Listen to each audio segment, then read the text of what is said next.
ஒவ்வொரு அனிவர்சரிக்கும் கிஃப்ட் பண்ண ஜுவல்ஸோட ரெடி ஆயிட்டேன்.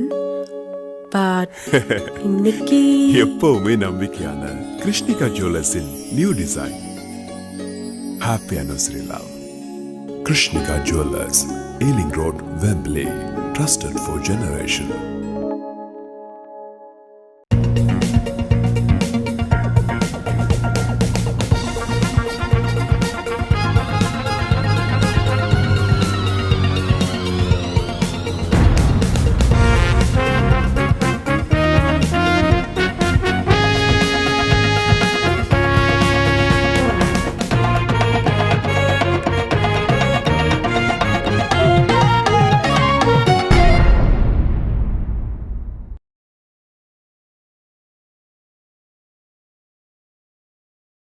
அனைத்துலக உயிரோடை தமிழ் ILC தமிழ் உயிரோடை தமிழ் அன்பர்களே, உலக நகர்வுகள் நிகழ்ச்சி.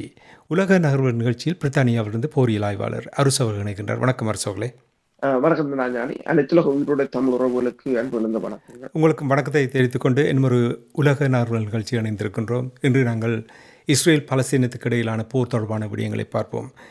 இந்த போரும் கூட எந்த ஒரு விதத்திலும் முடிவுக்கு வருவதற்கான எந்த சாத்தியங்களையும் காணவில்லை. ஆனால் ஒன்று மட்டும் தெளிவாக தெரிகின்றது.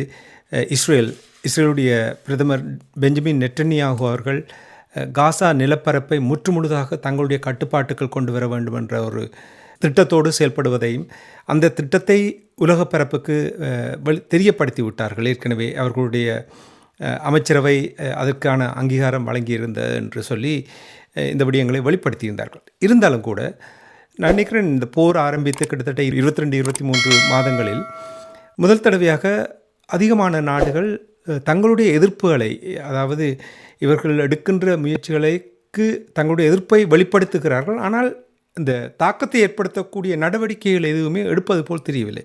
இந்த விடயத்தை கூட நாங்கள் கொஞ்சம் விரிவாக பார்க்கலாம் என்று நம்புகின்றேன். அதற்கிடையில் சர்வதேசத்தில் என்னென்ன சட்டங்கள் இருக்கின்றதோ அவ்வளவு சட்டங்களை மீறிக்கொண்டு வருகின்றது இஸ்ரேல்.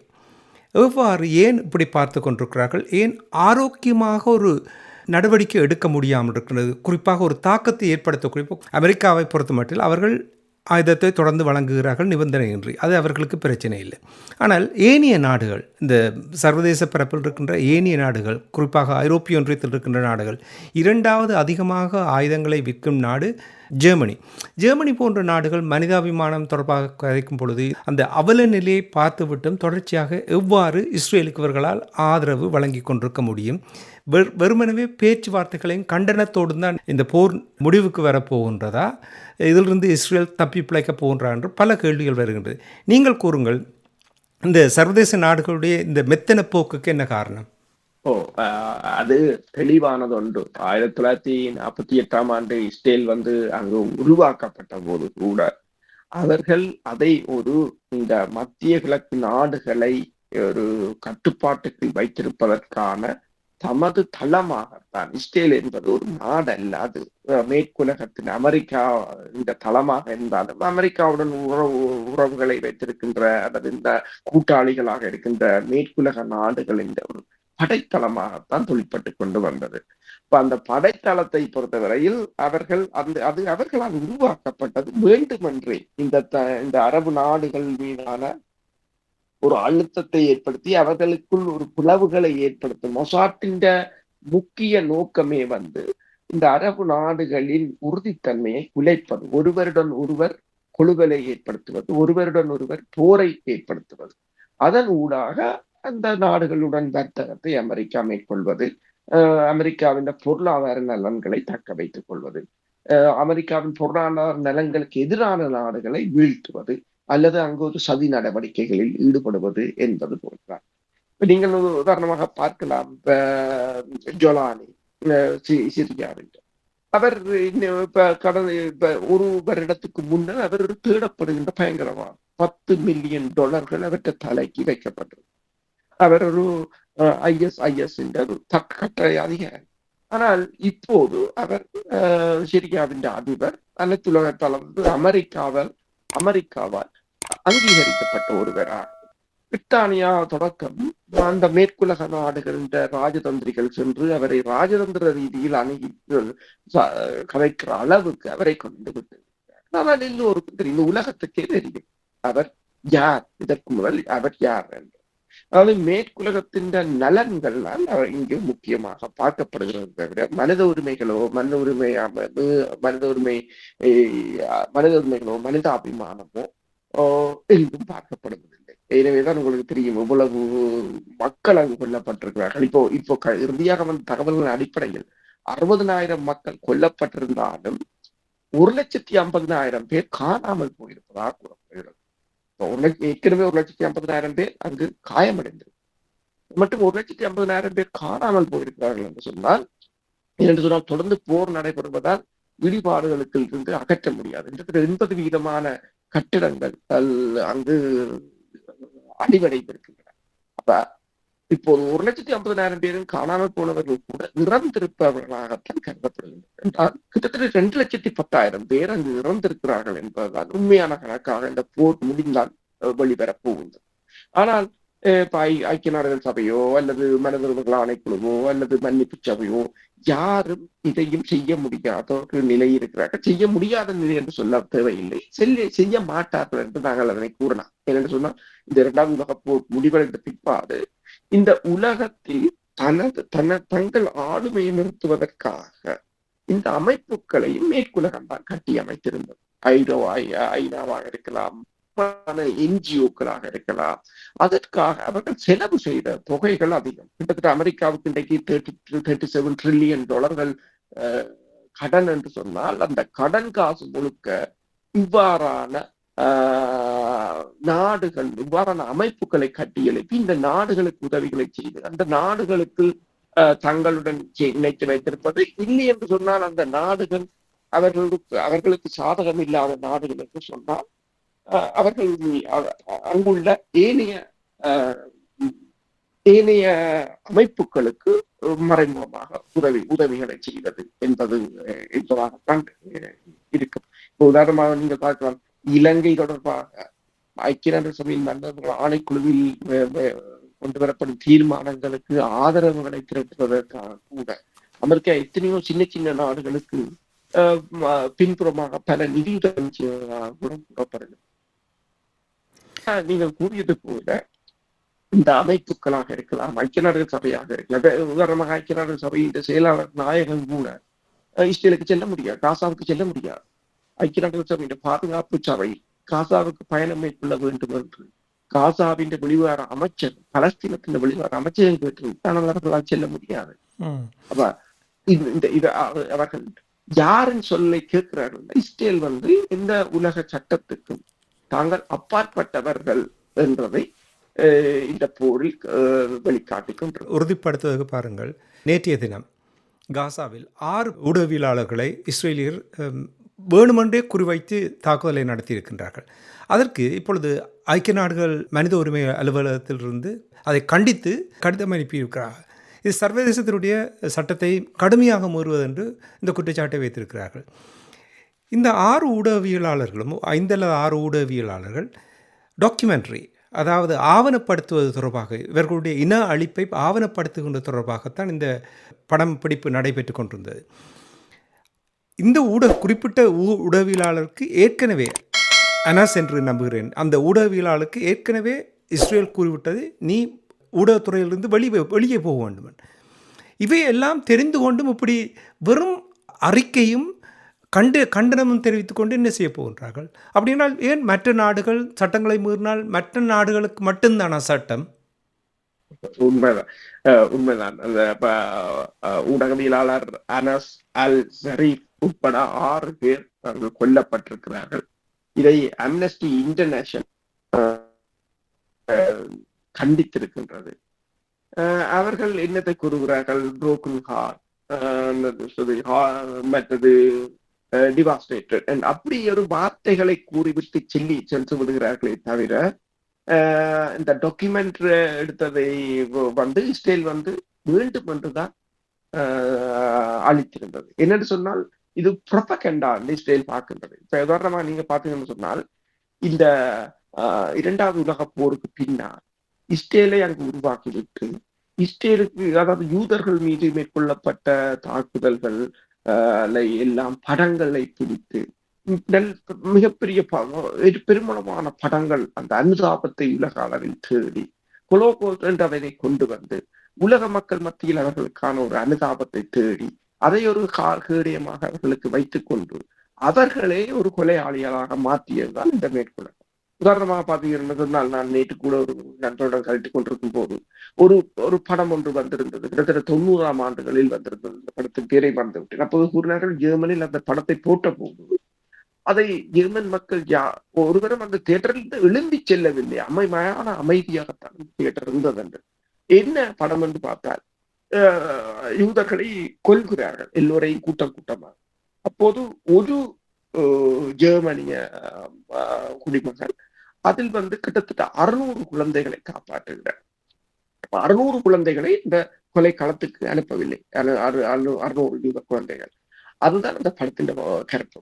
அதை ஏன் அவர் காரணம் கூறுகிறார் என்னன்னு சொன்னால், இவர்களை கொல்வதற்கு அதாவது கொல்வதை விட இவர்களை உயிருடன் வைத்திருந்தால் எங்களுக்கு வேலைகளுக்கு ஆட்கள் தேவை, அதற்காக பயன்படுவார்கள். அதாவது இவர்கள் இறப்பதை விட இருப்பது எங்களுக்கு பயனுள்ளது என்ற காரணத்தை காட்டி சில ஆயுதங்களை செய்வதற்கு கூட எங்களுக்கு அவர்கள சின்ன குழந்தைகள் சிறிய கைகள் சிறிய விரல்கள் எங்களுக்கு தேவை, சில மருந்துகளை ஃபில் பண்ணுவதற்கு அவ்வாறு காரணம் கூறப்பட்டது என்றும் அதை ஒரு என்னென்று சொல்வது இந்த மக்களிடம் அனுதாபத்தை தேடும் அளவுக்கு அதனை படமாக வடித்திருந்தார்கள். இப்போது ஈழத்தில் இடம்பெற்ற படுகொலைகள் உங்களுக்கு தெரியும்.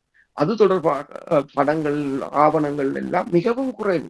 அதை இலங்கை அரசு தடை செய்யும், இந்திய அரசு தடை செய்யும், அல்லது இலங்கை மக்களை கொடூரமானவர்களாக அல்லது விடுதலை புலிகளை கொடூரமாக காட்டும் படங்களை அவர்கள் எடுக்கிறார்களே தவிர எங்களிடம் அவ்வாறான ஆவணங்கள் மிக மிக குறைவாகத்தான் இருக்கின்றன. அந்த அனைத்துலக தரத்துக்கு அதை கொண்டு செல்ல எங்களால் முடியவில்லை. ஆனால் அனைத்துலக தரத்துக்கு இவர்கள் இந்த முந்தைய 2வது உலக போரில் இடம்பெற்ற, அதாவது இஸ்ரேலிய மக்களுக்கு எதிராக யூத மக்களுக்கு எதிராக இடம்பெற்றவற்றை ஆவணமாக்கி அதனை அனுதாபம் தேடி அதனுடைய உலக ஆதரவை பெற்றுத்தான் இன்று வரையிலும் அவர்கள் தாங்கள் செய்கின்ற அட்டூழியங்களை மறைத்துக் கொண்டிருக்கிறார்கள். அதே ஒரு ஆவணத்தை பலஸ்தீனம் எடுத்துவிடக்கூடாது என்பதில் உறுதியாக இருக்கிறார்கள். எனவேதான் இந்த ஆவணப்படத்தை எடுப்பவர்கள் முதலும் இந்த பத்திரிகையாளர்கள் மீதான மிரட்டல்கள் விடப்பட்டதாக கூறப்படுகின்றன. அல் ஜசீரா ஊடகம் தான் இந்த இஸ்ரேலிய மக்களுக்காக அது நிற்கிறது. இந்த காசா இனப்படுகொலையை பெருமளவில் வெளிக்கொண்டு வந்தது அல் ஜசீரா ஊடகம். அதற்காக அது செலுத்திய விலைகளும் அதிகம். பெருமளவான ஊடகவியலாளர்கள் இறந்திருக்கிறார்கள், காயப்பட்டிருக்கிறார்கள், கைது செய்யப்பட்டிருக்கிறார்கள், துன்புறுத்தப்பட்டிருக்கிறார்கள். ஆனால் அதே போல இந்த ஆவணப்படம் பலஸ்தீன மக்களுக்கு எந்த விதத்திலும் உலக அனுதாபத்தை, என்றால் ஏற்கனவே உங்களுக்கு தெரியும், உலகத்தில பெருமளவான நாடுகள் பலஸ்தீன மக்களுக்கு ஆதரவாக திரண்டு கொண்டிருக்கிறது. இஸ்ரேல் உலக மட்டத்தில் மெல்ல மெல்ல புறந்தள்ளப்படுகின்றது, அல்லது தனிமைப்படுத்தப்படுகின்றது. அப்ப இவ்வாறான ஆவணப்படங்கள் தனக்கு மேலும் ஆபத்தாக முடியல. தனிமைப்படுத்தினாலும் அரசோட என்னுடைய ஆதங்கம் இதுதான். இப்ப தனிமைப்படுத்தினாலும் இஸ்ரேல் என்ன செய்ய வேணுமோ அதை செய்து கொண்டிருக்கின்றது. இப்போ பாருங்கள், அவர்கள் கூறிய காசா நிலப்பரப்பை தங்களுடைய கட்டுப்பாட்டுகள் முழுமையாக கொண்டு வரப்போகின்றோம் என்று சொல்லிவிட்டார்கள். அதற்கு எல்லோரும் கண்டனங்கள் தெரிவிக்கிறார்கள். கண்டனம் தெரிவித்தாலும் அவர்கள் நிறுத்தப் போகிறார்கள் என்று நீங்கள் நம்புகிறீர்களா? நிறுத்த மாட்டார்கள். அவை கண்டனத்தை தெரிவித்து கொண்டிருக்கும் பொழுது அங்கே இஸ்ரேலில் இருக்கின்ற மக்களும் கூட எல்லாரும் இல்லை, சிலர் தொடர்ச்சியாக முழுமையாக கட்டுப்பாட்டுகள் கொண்டு வருவதை எதிர்ப்பதாக போராட்டங்கள் நடத்துகிறார்கள். இந்த போராட்டத்தினூடாக எதிர்ப்பதனூடாக இஸ்ரேல் முழுமையாக கட்டுப்பாட்டுக்கு கொண்டு வருவதை நிறுத்தும் என்று நீங்கள் நம்புகிறீர்களா? இல்லை. என்னென்று சொன்னால், அதற்குரிய ஆதரவுகளை மேற்குலகம் தொடர்ச்சியாக இஸ்ரேலுக்கான ஆதரவை வழங்கி கொண்டுதான் இருக்கின்றது. ஏதோ ஒரு வகையில் அமெரிக்காவால் ஹூதிஸ் மீதான தாக்குதல்களையோ அல்லது ஈரான் மீதான தாக்குதல்களையோ வெற்றிகரமாக அமெரிக்காவும் இஸ்ரேலினால மேற்கொள்ள முடியாது போனதுதான் அவர்களுக்கு ஒரு மிகப்பெரிய தடையாக இருக்கின்றது. ஆனால் சிரியாவில் அவர்கள் வெற்றி பெற்றிருக்கிறார்கள். அது அவர்களுக்கு ஒரு பலமாக இருக்கின்றது. அடுத்தது ஹிஸ்புல்லாக்களை பொறுத்தவரை, ஹிஸ்புல்லாக்கள் காசா மக்களுக்காக அவர்கள் அளித்த தியாகம் மிக மிக பெரியது. அவர்கள் இழந்த இழப்புகளும் மிக பெரியதாகத்தான் இருக்கின்றது. இப்ப காசாவை முற்றாக கைப்பற்றுவது என்பது இஸ்ரேலால் முடியாத காரியம் இல்லை. ஆனால் அதனை தக்க வைத்திருப்பதும் தொடர்ச்சியாக அது அது ஏற்படுத்த போகின்ற தாக்கங்களும் மிக பெரிதாக இருக்கும். இஸ்ரேலால் என்ன பிரச்சனை என்று சொன்னால் அதனை தொடர்ச்சியாக இந்த போரை தொடர முடியுமா என்ற ஒரு கேள்வியும் இருக்கின்றது. இப்ப எகிப்தை பொறுத்தவரையில் எகிப்து வந்து கிட்டத்தட்ட உங்களுக்கு தெரியும் அந்த கேம்ப் டேவிட் அக்ரிமெண்ட், அந்த உடன்பாடு வந்த பிற்பாடு அமெரிக்கா கிட்டத்தட்ட $1.5 பில்லியன் தொடர்ச்சியாக எகிப்துக்கு வழங்கி கொண்டிருக்கிறது என்றால் இந்த இஸ்ரேலுக்கான ஆதரவான நிலைப்பாட்டை அவர்கள் எடுக்க வேண்டும் என்று சொல்லி அதற்கு நான் தொடர்ச்சியாக உனக்கு உதவிகளை செய்வேன், நிதி உதவியை செய்வேன் என்று செய்து கொண்டிருக்கிறோம். அதே போல இந்த நாடுகள் தனக்கு ஆதரவாக இருக்கின்ற சவுதி அரேபியாக இருக்கலாம், எகிப்தாக இருக்கலாம், ஜோர்டானாக இருக்கலாம், இந்த நாடுகளுக்குரிய வர்த்தகத்தை மேம்படுத்துவது அவர்களுக்கான உதவிகளை மேற்கொள்வது, இப்ப துருக்கியை பொறுத்தவரையில் துருக்கியை நேட்டோவில் இணைப்பது என்று சொல்லி அவர்களுக்கான அனுசரணைகளை வழங்கி கொண்டிருக்கிறார். ஆனால் இப்போது ஒரு கேள்வி எழுந்திருக்கிறது என்றால் தற்போதைய பொருளாதார சூழ்நிலையில் அமெரிக்கா இந்த உதவிகளை தொடர முடியுமா என்ற ஒரு கேள்வி இருக்குது. அவ்வாறு தொடர முடியாது போனால் எகிப்தும் வந்து இந்த போருக்குள் உள்வாங்கப்படலாம், அல்லது எகிப்துக்கு பிறகு இஸ்ரேலுக்கு எதிரான நடவடிக்கைகளை மேற்கொள்வதற்கு எந்த தடைகளும் இருக்க போவதில்லை என்ற நிலையும் இருக்கின்றது. இப்ப புறச்சூழல்கள் மாறினால்தான் அந்த இஸ்ரேல் மீதான ஒரு அழுத்தம் வருமே தவிர மேற்குலக நாடுகளுக்கு சாதகமாக அந்த களமுனைகள் இருக்கும் வரையிலும் அங்கு ஒரு மாற்றம் ஏற்பட போவதில்லை. எனக்கு இன்னும் மக்களை பொறுத்த மட்டில் பாருங்கள், தொடர்ச்சியாக போராட்டங்களை நடத்துகிறார்கள் பலஸ்தீனம் தொடர்பாக. 3 வாரங்களுக்கு முன்னதாக நாங்கள் உரையாடும் பொழுது பிரித்தானியா கூட பலஸ்தீனத்தை அங்கீகரிக்கப் போவதாக கூறியிருந்தார்கள். இப்பொழுது ஆஸ்திரேலியா வருகின்ற செப்டம்பர் மாதம் பலஸ்தீனத்தை அங்கீகரிக்கப் போவதாக கூறுகின்றார். ஆனால் ஒரு வேடிக்கை என்னவென்றால், நீங்கள் தான் தெளிவு தர வேண்டும். எல்லோரும் சொல்லுகிறார்கள் கிட்டத்தட்ட இப்போ இதுவரையில் 18 நாடுகள் கூறிவிட்டது என்று நினைக்கிறேன் முழுமையாக. ஆனால் எல்லோரும் கூறுகிறார், குறிப்பாக நான் அறிந்ததை பொறுத்த மட்டும் பிரித்தானியா மற்றும் ஆஸ்திரேலியா போன்ற நாடுகள் நிபந்தனைகளை ஏற்றுக்கொள்ளாவிட்டால் பலஸ்தீனத்தை அங்கீகரிக்கப் போகிறோம் என்று சொல்லுகிறார்கள். அது என்னது நிபந்தனை? அப்போ இஸ்ரேல் நிபந்தனைகளை ஏற்றுக்கொண்டால் பலஸ்தீனத்தை அங்கீகரிக்கப் போவதில்லை என்றுடைய அர்த்தமாகுது. உண்மைதான். என்னென்று சொன்னால் இதிலும் ஒரு அரசியல் தான் விளையாடுகின்றது. இப்போது இறுதியாக நீங்கள் ஏற்கனவே 13 நாடுகளுக்கு மேல் அங்கீகரிப்பதாக ஒப்புக்கொண்டிருந்தார்கள். இப்போது புதிதாக வந்து ஆஸ்திரேலியா, கட்டார், சவுதி அரேபியா போன்ற நாடுகள் இணைந்திருக்கின்றன. ஆஸ்திரேலியாவின் பிரதமர் அல்பானிஸ் வந்து கூறியிருக்கின்றார், தாங்கள் எதிர்வரும் செப்டம்பர் மாதம் பலஸ்தீனத்தை அங்கீகரிக்கப் போவதாக. அதனை பிரான்ஸ் அதிபர் மேக்ரோன் வந்து வரவேற்றிருக்கின்றார். இதில் என்ன பிரச்சனை என்று சொன்னால், ஏன் இப்போது இவ்வளவு பேரும் அங்கீகரிக்க முற்படுகிறார்கள் என்று சொன்னால், அமெரிக்க அதிபர் போடுகின்ற இந்த வரிக்கு அவர்களுக்கு இந்த வரியை அமெரிக்காவுடன் பாகையின் பண்ணி குறைப்பதற்கு அல்லது இல்லாத செய்வதற்கான அவர்களிடம் எந்த விதமான ஆயுதங்களும் இல்லை, அல்லது எந்த விதமான அழுத்தங்களை போடக்கூடிய சக்திகளும் அவர்களிடம் இல்லை. இப்போது அமெரிக்காவின் எல்லா சொற்களுக்கும் தாங்கள் தலையாட்டுவதால் தான் அமெரிக்கா இவ்வாறு தான் தோன்றித்தனமாக செய்கின்றது. இப்ப அமெரிக்காவுக்கு ஒரு ஸ்பீட் பிரேக்கர் போட வேண்டும் என்றதுக்காக பலஸ்தீனத்தை அவர்கள் எடுத்திருக்கிறார்களோ என்ற சந்தேகம் இருக்கின்றது. அதற்கு ஒரு நிபந்தனைகளை என்று சொல்லும் போது இஸ்ரேல் வந்து காசா பகுதியிலிருந்து முற்றுமுழுதாக வெளியேற வேண்டும், போரை நிறுத்த வேண்டும், இருதரப்பும் அந்த கைதிகளை விடுதலை செய்ய வேண்டும் என்பதெல்லாம் நிபந்தனை. இப்ப நீங்கள் கேட்டது சரி. இப்ப ஒரு தேசத்தை அங்கீகரிப்பது என்பது, இந்த தேசம் என்பது எப்பவோ முடிவு செய்யப்பட்ட ஒரு தேசம். அதற்கும் இந்த நிபந்தனைகளுக்கும் என்ன தொடர்புகள் இருக்கின்றது என்ற கேள்வி இருக்கின்றது.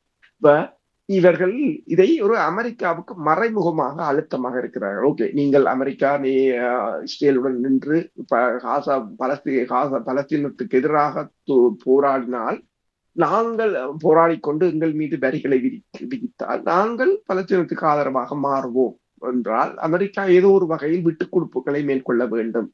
அப்ப இது பலஸ்தீன மக்கள் அந்த தேசமும் வந்து இப்போது இந்த மேற்குலக நாடுகளுக்கு ஏற்பட்டிருக்கின்ற இந்த முரண்பாடுகளுக்குள் ஒரு பந்து ஆடப்படுகின்றது போலதான் தெரிகின்றது. நன்றி அரசோக்களே. இன்றைய நிகழ்ச்சியில் இணைந்து இஸ்ரேல் பலஸ்தீனத்துக்கு இடையிலான போர், அந்த போர் எவ்வாறு நிலை மாற்றம் காண்கின்றது. சர்வதேச சட்டங்களை தொடர்ச்சியாக இஸ்ரேல் மீறிக்கொண்டு வருகின்றது. இனி காசா நிலப்பரப்பை முழுமையாக தங்களுடைய இராணுவ கட்டுப்பாட்டுக்குள் கொண்டு வருவதற்கான திட்டத்தை அறிவித்திருந்த நிலையில் சர்வதேச நாடுகள் தங்களுடைய எதிர்ப்புகளை மேற்கொண்டாலும் அது எவ்வாறு கையாளப் போகின்றார்கள் என்ற விடயங்களை உயிரோடை தமிழ் உறவுகளோடு பகிர்ந்து கொண்டமைக்காக அன்பர்கள் சார்பாக நன்றி கூறிக்கொண்டு மீண்டும் இன்னும் ஒரு நிகழ்ச்சி இணைந்திருப்போம். அதுவரைக்கும் நன்றி, வணக்கம். நன்றி, வணக்கம். எமது பார்வையாளர்களுக்கு வணக்கம்.